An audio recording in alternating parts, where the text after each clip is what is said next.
Pedra da restauração. E eu quero comentar sobre isso com você nessa noite.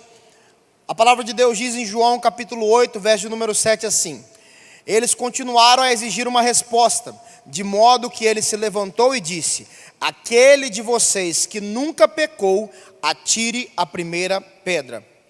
Com certeza você conhece esse texto, sabe do que se trata, e você já ouviu muito sobre isso. Fala sobre a mulher adúltera, e é sobre essa história que eu quero basear a nossa primeira mensagem hoje. E eu quero falar um pouco sobre ela com vocês. E é importante você entender logo de início que nessa história existem 3 personagens centrais. Diga 3. Vamos lá, o primeiro, a mulher, diga mulher. Segundo, diga acusadores. Terceiro, diga Jesus. São 3 personagens centrais. E eu quero fazer uma analogia com vocês nessa noite, para que nós possamos nos encaixar em cada personagem desse, e como nós estamos nos portando se estivermos em cada um desse personagem. Em primeiro lugar, sem mais delongas, eu quero falar sobre a mulher adúltera. João, o mesmo texto, de capítulo 8, verso número 3 e 4, diz assim: então os mestres da lei e os fariseus lhe trouxeram uma mulher pega em adultério, diga adultério, diga adultério, e a colocaram diante da multidão. Mestre, essa mulher foi pega, diga, foi pega no ato de adultério, disseram eles a Jesus. Primeira coisa que é importante nós entendermos essa noite é o que é adultério. Do significado lá no dicionário, adultério é a infidelidade estabelecida por relação carnal com outro parceiro ou parceira que não o companheiro habitual. Para quem não sabia, adultério é a traição que a gente fala. Ao notar a história, nós vemos que essa mulher, a mulher adúltera, como é colocado no texto, ela não buscava restauração. Como assim, pastor? Se você olhar o contexto do texto, ela foi pega, ou seja, como se fosse um flagrante. Ela cometeu o pecado e ali os acusadores, as pessoas que estavam próximas a ela, descobriram isso e levaram ela até um lugar onde eles iriam apedrejá-la. E mais à frente nós vamos falar sobre essas pessoas que queriam apedrejá-las. Mas o que eu quero dizer é o seguinte: mas o que isso traz para a gente, pastor, sobre adultério? Eu faço uma pergunta para você: quantos de nós cometemos adultério diariamente? Aí de repente você fala assim: pastor, eu sou fiel à minha esposa, ou meu esposo, ao meu namorado, à minha namorada. Ou senão você fala assim: pastor, eu estou tão encalhado que não tem nem como eu cometer adultério. Entendeu? O negócio está tão... a parada está tão difícil para mim que não tem nem como eu cometer esse pecado. Entendeu? De nenhum jeito. Entendeu? Mas é uma reflexão importante que eu quero fazer com você nessa noite. E eu gostaria que você ficasse muito atento, é uma mensagem muito importante para o meu coração e para o teu coração. E eu creio que no final aqui nós vamos ter um momento de oração e pessoas aqui serão restauradas. Há uma pedra da restauração que o Senhor vai ministrar sobre a tua vida nessa noite, amém? Nós somos a igreja de Jesus, amém? Quem é a igreja de Jesus aí? Diga, nós. Isso. Muita gente fala que a igreja sou eu, mas se você é sozinho, igreja não é igreja. Igreja é o corpo. Então, quem é a igreja, diga nós. Isso. Como que nós somos chamados na palavra? Nós somos chamados de noiva. Diga noiva. Isso. Toda noiva, obviamente, tem um noivo. Tá? Isso é o certo, tá, gente? Noiva com noivo, noivo com noiva. Tá? Noivo e noivo, noivo e noiva, noive e noivar, sei lá, noive. Isso, a palavra de Deus nunca me mostrou isso, nunca me ensinou isso. Isso daí é outra coisa, isso daí é um comportamento, que nós vamos falar até um pouquinho mais sobre isso depois, mas isso é um comportamento. O que a palavra me ensina é que existe noiva e noivo. Mas voltando aqui, por que as pessoas, elas ficam noivas? Por que eu não sei se eles estão aqui, o Daniel e a Manu ficaram noivos, o Jonathan, por quê? Porque eles querem se casar. No dia 5 de setembro, foi bem, amor. No dia 5 de setembro de 2015, inauguração desta igreja que nós estamos aqui, desse tempo, eu fiz o pedido de casamento à minha esposa. E nós ali, ela se tornou a minha noiva e eu o noivo dela. E ali nós tínhamos a pretensão de quê? De nos casarmos. Pastor, tá bom, o que você está querendo dizer isso? Eu acho que você está começando a entender. A pergunta definitiva que eu quero trazer para você, nesse primeiro ponto: você tem sido fiel ao seu noivo ou tem cometido adultério diariamente? O adultério espiritual é uma mancha forte que vemos na nossa sociedade, na nossa geração. O que seria o adultério espiritual? É só nós entendermos o seguinte: adultério, como a gente viu no significado, é você trocar o seu companheiro habitual por uma outra pessoa. É como se a pastora Gaula não vai fazer isso, né?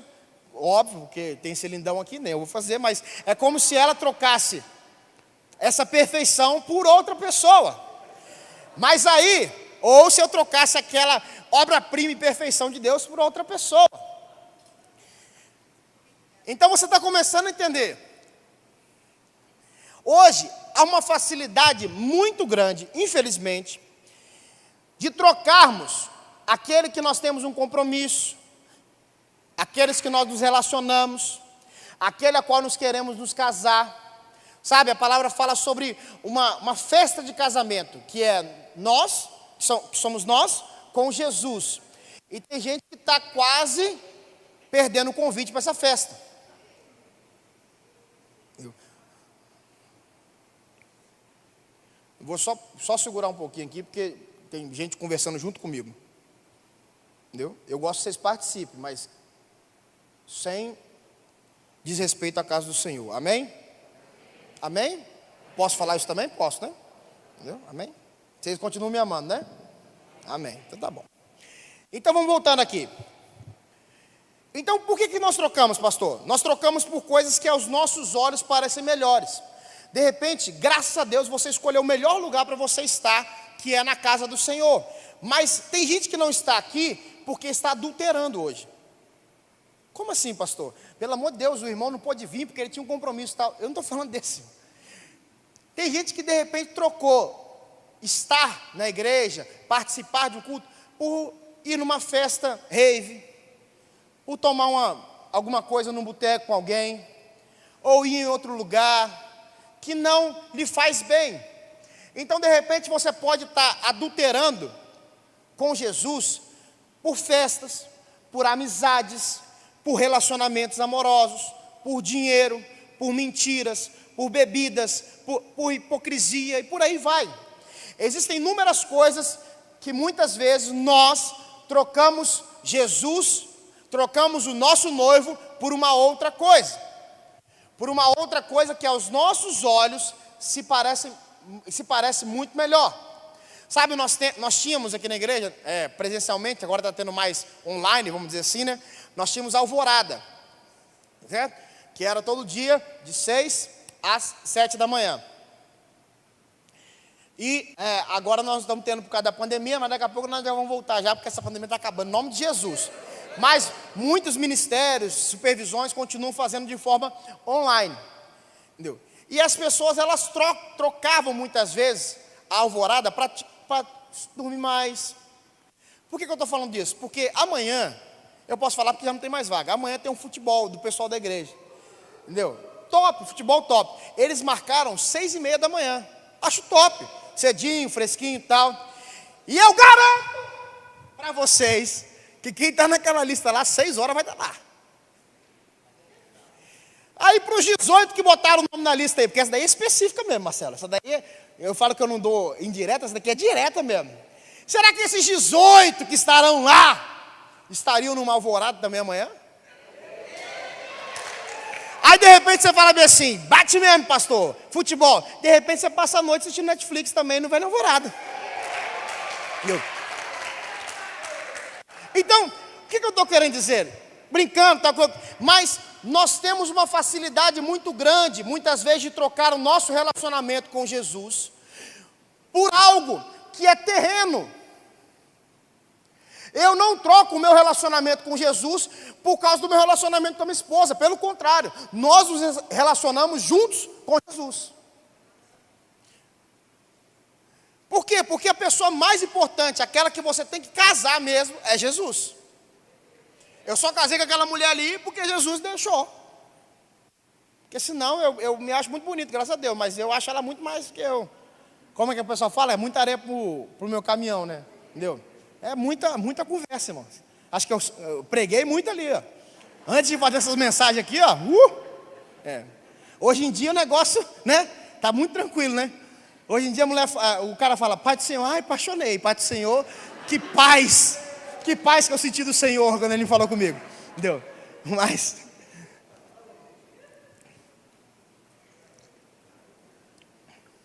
Mas aí eu faço a pergunta mais uma vez para você. Você tem cometido adultério diariamente? Você tem trocado Jesus por outras coisas? E de repente você pode estar dentro de uma igreja, ser líder de célula, ser membro. Isso não é uma mensagem só para quem está perdido. Pelo contrário. É para quem também está dentro de casa. E muitas vezes troca. De repente você estava aqui no momento do louvor e você não adorou o Senhor como você poderia adorar, porque você quis descansar nesse momento. Você trocou. Ah, pastor, mas você não sabe quanto eu estou cansado. Mas se fosse para outra coisa. Eu já vi várias vezes, gente. Festa, futebol. As pessoas ficam na empolgação para outras coisas. E nem sempre tem essa mesma empolgação para poder se relacionar com Jesus. Para poder fazer as coisas para o reino. Sabe, hoje é o dia do voluntário. Vocês viram até várias postagens na rede social. Uma salva de palmas para os nossos voluntários. Aleluia.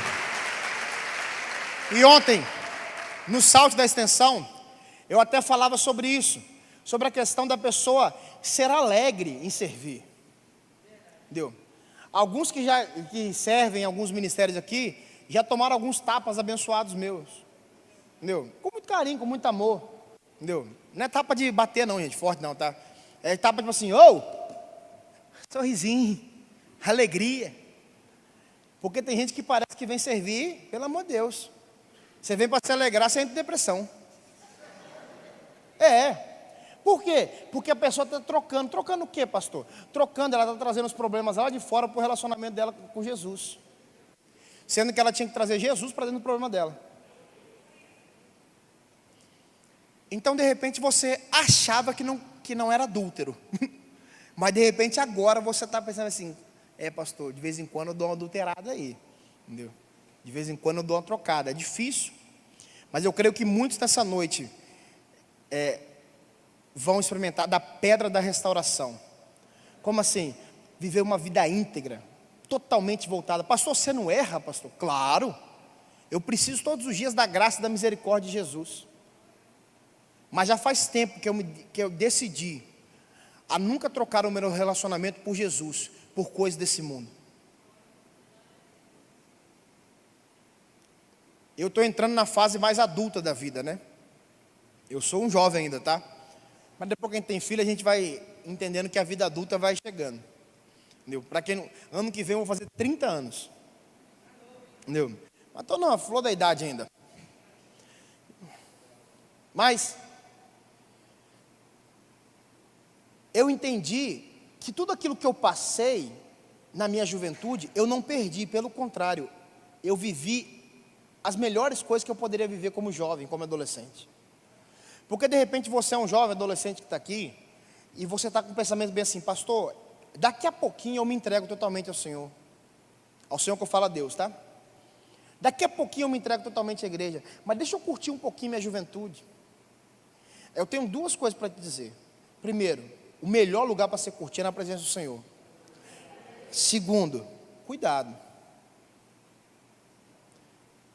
Pode ser que você está fazendo um tempo na sua cabeça e não dê tempo de você voltar a curtir na presença. Eu não estou falando de você morrer, tá? Entendeu? Mas também pode acontecer. Eu estou falando de Jesus voltar. Irmão, está muito perto. Entendeu? Ah, pastor, e se demorar mais uns 50 anos? Não tem problema, eu estou na expectativa alta. Eu creio que ele vai voltar na minha geração, em nome de Jesus. Só que pode ser a qualquer momento, gente. Entendeu? Por isso que a palavra diz que a hora é agora.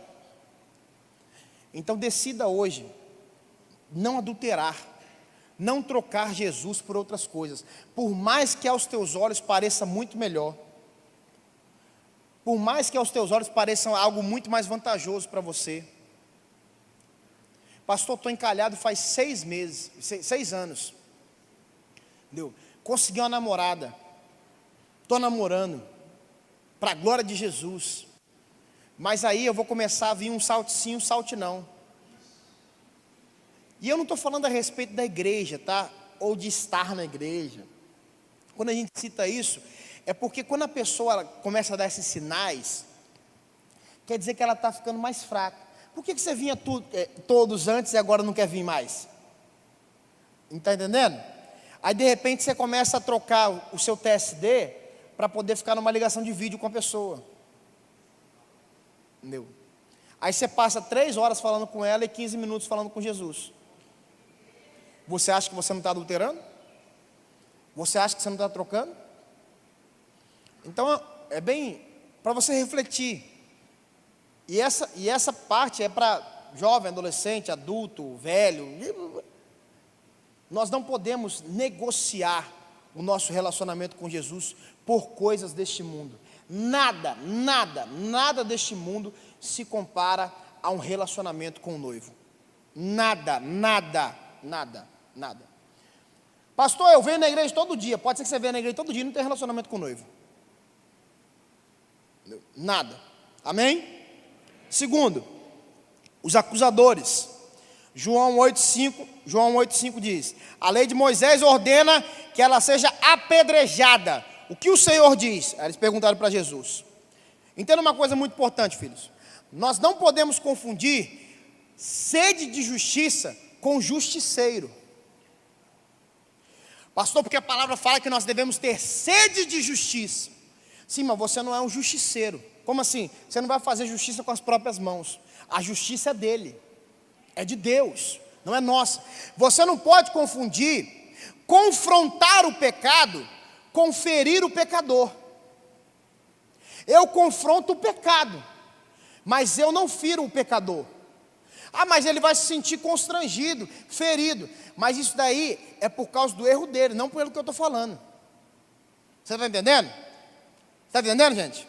A mulher ali, ela já estava constrangida. Ela foi pega no flagrante, como diz aí. Foi pega no ato do adultério. Então não confunda isso. E para ficar claro para vocês, aquele que está cometendo um pecado, já tem uma consequência para aquele pecado. Você não pode ser a consequência do pecado dele. Está entendendo? Todo pecado tem a sua consequência, tá? Pastor, pequei, pedi perdão, tem consequência? Diga, tem. Tem. Você pecou, você vai ter a consequência daquele erro que você cometeu. Não existe diferença de pecado, mas óbvio que existe diferença de consequência, gente. Você jogar um lixo no chão tem uma consequência, você matar uma pessoa é outra consequência. Entendeu? Você está entendendo?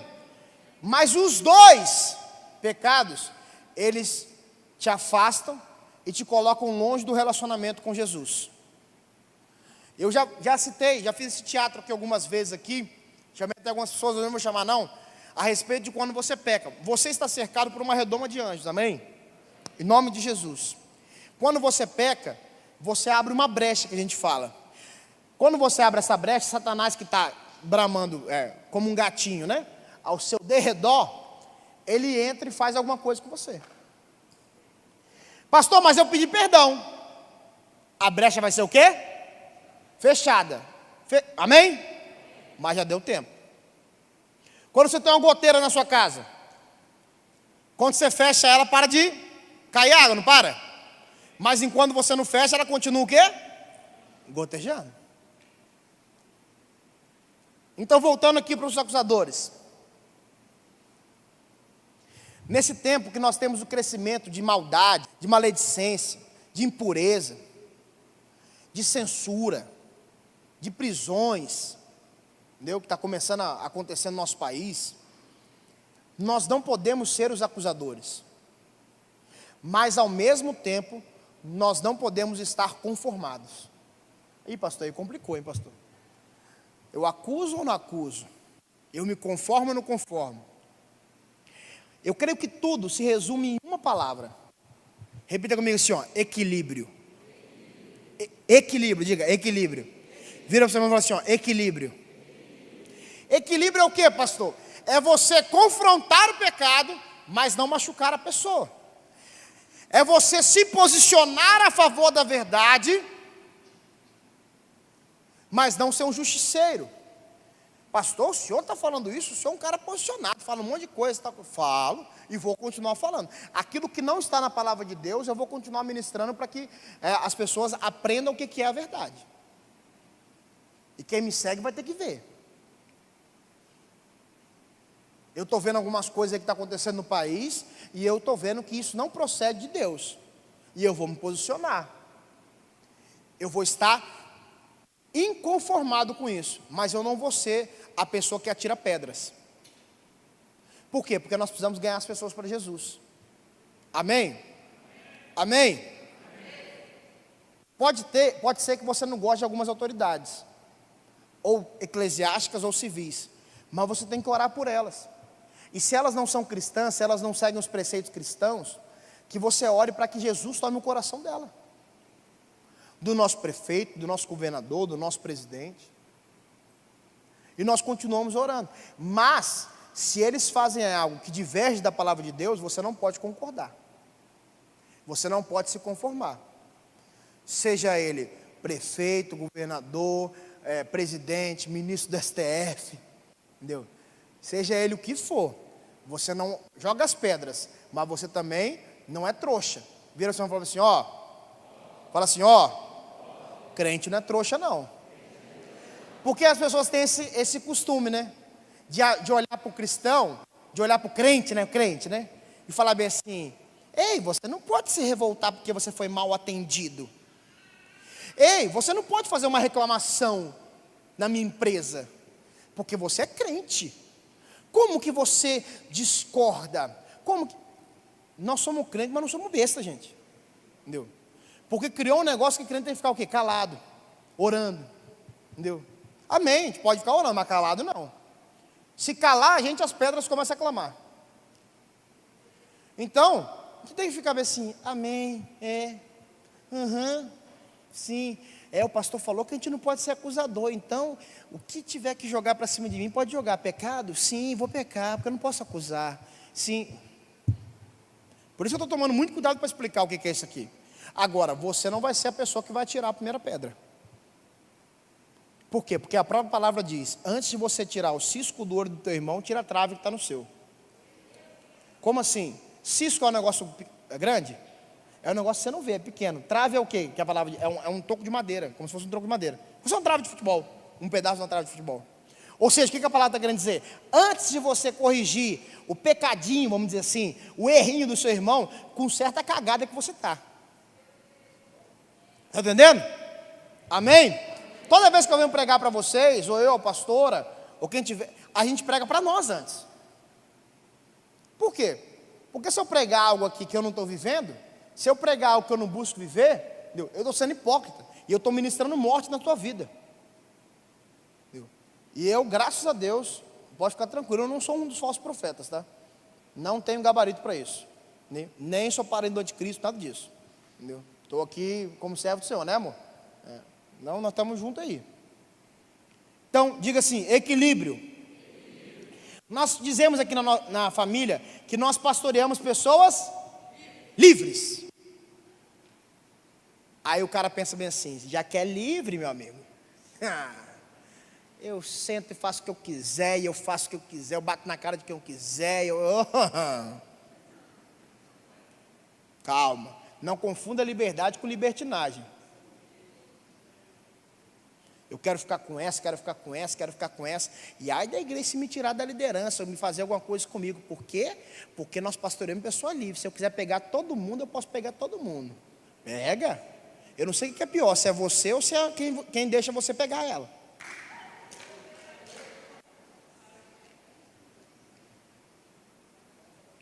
Eu tenho um filho, homem, hoje. Entendeu? E se Jesus não voltar, a mãe dele já está desesperada. Ele vai namorar e vai encontrar uma mulher para poder casar. Entendeu? Mas uma mulher de Deus. Entendeu? E eu vou ensinar ele. Não tem esse negócio de ficar com um, ficar com outro, ficar com um, ficar com outro, ficar com outro, ficar com outro, ficar com outro, ficar com outro. É tiroteio e tropa de elite, não. Tem isso não. Entendeu? Dei o valor. E se ele achar uma que também é parpada de tropa de elite, eu falo, sai fora, filho. Então não confunda. Por que então que vocês dizem que pastoreiam pessoas livres, pastor? Porque nós ensinamos a palavra. Nós ensinamos o que é certo. Mas a escolha é de quem? Fica assim, ó. Minha. Fala, a escolha é? Minha. Fala, minha. Fala, minha. Isso. Não joga esse pepino para cima de mim, não, mano. Todo mundo que vem se aconselhar comigo, muitas vezes quer uma resposta assim: o que eu faço? Não. Porque você fala o que faz? Dá errado? Você é culpado. Você fala para não fazer? Dá certo? Você é o culpado. Tudo só para o pastor. Tem uma pessoa, eu nem sei nem quem é, de coração, que ela saiu da igreja e falou que um dos responsáveis somos nós. Eu nunca falei com ela. Nem sei. Mas jogou para mim. Teve um problema com vocês aí? Joga para aqui para cima, né? Entendeu? Fala assim, ó, bate no peito assim. A escolha, fala, a escolha. Fala, as minhas decisões, fala melhor. As minhas decisões são minhas decisões. Amém? Então, mas, voltando, para a gente não perder na meada. Nesse tempo de polarização, nós precisamos nos posicionar, amém? Contra o pecado, mas não contra aqueles que necessitam de misericórdia. Pois, quem não tem pecado, que atire a primeira pedra. Foi isso que Jesus ministrou e botou para aqueles acusadores ali. Então vira para o seu irmão e fala assim, ó, o seu papel não é ser acusador, nem crítico. Como assim? Eu não posso dizer se algo está bom ou ruim? Até pode. É uma crítica construtiva, pastor. De vez em quando pode. Mas de repente você está igual comentarista aí, tudo você critica. Se não é você que faz, está tudo ruim. Ah, isso daqui não ficou bom não, que eu não fiz, isso daqui não ficou bom não, o louvor está ruim, a recepção está ruim, o centurião está ruim, mandaram botar cadeado na bicicleta. Nunca vi um negócio desse, botar cadeado na bicicleta, sou bicho doido, pô. Quem pegar na minha bicicleta tá lascado. Tá? Tudo está ruim. Faz assim, Não pode ser assim. Então faz um ato profético. Faz assim, ó. Faz assim agora. Isso, joga as pedras no chão. Entendeu? Você não é um acusador. Você é um inconformado com a situação que nós estamos vivendo no país. Mas você não é um acusador. Você é aquela pessoa que vai trazer as pessoas para dentro da casa de Deus em nome de Jesus. E terceiro e último. Nossa, hoje foi mais ensaiado, hein? Eles entregaram algum bombom para você de alguma coisa ali, né? Terceiro e último. Jesus. Tem a mulher adúltera, tem os acusadores e tem Jesus. João 8,7 diz: eles continuaram a exigir uma resposta, de modo que ele se levantou e disse: aquele de vocês que nunca pecou, atire a primeira pedra. Misericordioso, amável, tranquilo, confrontador, exortador, sábio, justo e por aí vai. São características que nesse curto momento, nessa curta história que você vê na palavra de Deus, Jesus demonstrou. Pastor, mas Jesus era completo, eu não sou completo, mas o próprio Jesus falou assim: vocês farão coisas maiores do que eu fiz.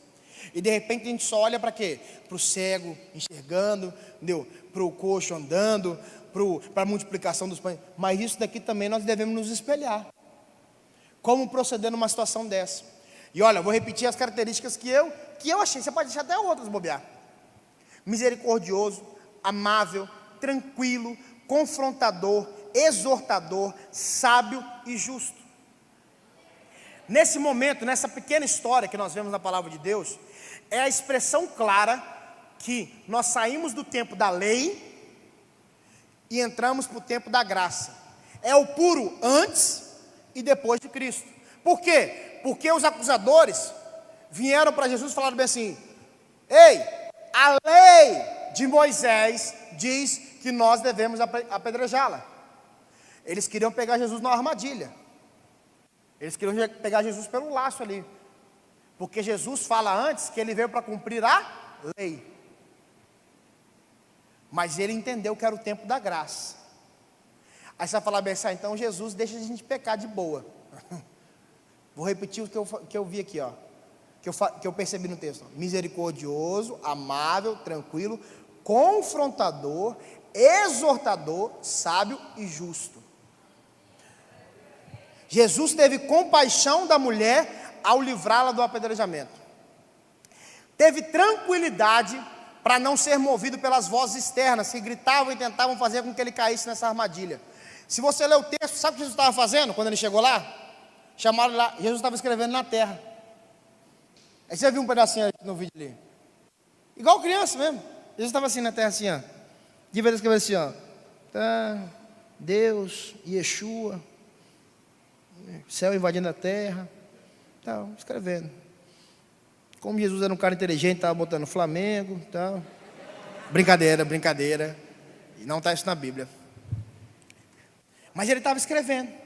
Aí as pessoas gritaram, ele levantou. Jesus era muito sinistro, velho. Aí ele olhou, é sinistro, né? Aí ele deve ter olhado assim. E aí, Jesus? Porque acusador fala até chato, né? E aí, vai fazer o quê? Vai tacar pedra, não vai, pá. Tá. Aí Jesus devia olhar assim, deixa eu continuar escrevendo meu livro aqui. Jesus estava tranquilo. E no fim, Jesus fala com a mulher bem assim: cadê os seus acusadores? Aí a mulher responde assim: não tem mais. Aí ele pega e vira: eu também não te condeno. Então Jesus perdoa ela. Mas no final Jesus fala o quê? Vá e não peques mais. Eu acredito que se essa história está na Bíblia, é porque a mulher viveu uma outra vida a partir dali. Nós não temos a continuação da história dela. Mas ela viveu com certeza uma outra vida. Mas o que Jesus estava querendo dizer em poucas palavras ali é o seguinte: ó, você foi perdoada, mas não faz isso de novo. Não troca. Não seja adúltera. Jesus era o pacote completo. Ele tinha calma, tranquilidade. Ele confrontava, ele exortava. Jesus, se você vê a história de Jesus, é porque muitas vezes você acha bem assim muito óbvio, mas Jesus, ele dá todas as formas de como nós lidarmos em todas as situações. Até irado Jesus já ficou, mas não pecou. Quando ele chega lá no templo lá e vê o templo com um monte de coisa lá vendendo lá, o negócio da China lá vendendo lá, tal, essas coisas, ele começa, pega o chicote e bate tudo lá e fala. Então, vira para o seu irmão e pergunta assim: ó, você quer saber como agir diante do pecado ou diante do pecador? Imite a Jesus. Fique de pé, parece que está acabando, por favor.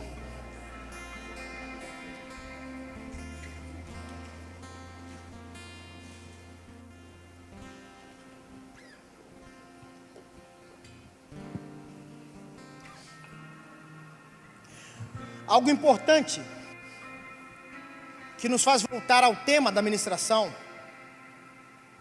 que é pedra da restauração, é que a mulher, ela havia pecado e havia cometido adultério, mas ela só se arrependeu, ela só recebeu o perdão, e ela precisou se arrepender quando as pedras foram erguidas, quando as pessoas pegaram as pedras e iam jogar nela. E a pergunta que eu quero fazer para você: qual personagem você vive hoje? Você é a mulher adúltera? Vocês são os acusadores? Você é Jesus? Pastor, eu não sou nenhum dos três. Mas esse daqui, esse acusador, ou esse mulher, eu luto todo dia. Nessa noite o Senhor nos alerta para uma vida totalmente entregue a Ele. O que é uma vida totalmente entregue ao Senhor? É sem reservas. É sem tristeza. Pastor, mas não vai ter tristeza na vida? Vai, irmão, mas quando você tem Jesus é outro departamento. Você pega a tristeza e olha para Ele e você transforma em alegria. A alegria do Senhor é a nossa força. A paz dele excede todo entendimento. Por isso que, infelizmente, ainda é considerado a doença do século. Entendeu? Que é a depressão. Ontem até lá na extensão, um jovem conversava comigo, falando a respeito que ele viveu essa questão, ele viveu essa fase de depressão. E o professor de filosofia dele arguiu sobre isso, trabalhou sobre isso na sala de aula. E aí depois dele falar sobre isso, ele pegou e pediu oportunidade. Ele foi à frente da sala e falou sobre o que ele tinha vivido, tal, aquilo outro, como ele tinha se recuperado. E ele falou que ele foi ao psicólogo, tal, aquilo outro, e que Jesus tomou ele, tal, e o ajudou a sair daquela força que ele estava. E aí ele me perguntou: pastor, aí meu professor falou que semana que vem, não sei se é semana que vem, eu vou falar para toda escola sobre depressão e suicídio. Aí eu falei bem assim: agora é sua hora, mano. Regaça, velho. Falei bem assim: chega lá, fala que existe, fala que acontece, coloca os meios médicos que Jesus usa hoje também, porque Jesus usa os médicos também, tá? Difícil falar, né? Jesus usa os médicos, tá? Não trava a língua. Fala aí rapidinho, brincadeira. Mas eu falei bem assim: fala o que tiver que falar, mas no final, mano, você pega e fala: mas ó, se você está em depressão, a alegria do Senhor é a tua força. Se você está em depressão, eu tenho um Jesus, e eu conheço um Jesus que Ele tem a paz que excede todo entendimento. Ó, se você está querendo se matar, não se mata não, porque Ele tem vida, e vida é abundância para poder te dar. Aí eu falei: chega e regaça, mano. Regaça. Eu falei com ele: quando você regaçar, você conta para mim. Ele veio me pedir conselho, agora eu conta, né? Para eu saber da benção. O que eu estou querendo dizer? Uma vida totalmente entregue a Ele não tem espaço para viver as coisas que o diabo tem para nós. Como assim o diabo tem coisa para nós? Ixi, todo dia ele quer te entregar alguma coisa. Todo dia ele tem um pratinho para poder te entregar. Mas quando você vive uma vida sem adultério, sem acusação, sem trocas, meu amigo, quando você é realmente restaurado por Jesus e transformado, vem um prato de um lado, vem um prato do outro, mas você só aceita o banquete que está na mesa do rei.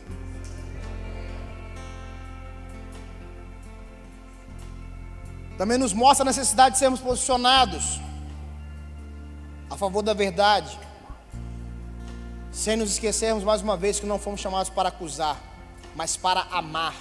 Diga: amar. Por fim, algo simples e profundo que eu quero deixar para vocês. E é algo interessante. Eu tenho 5 anos de casado. E as pessoas começaram a falar que a gente está começando a o quê? Se parecer até fisicamente. Né, irmão? Tem alguns que dizem assim: é verdade, é verdade.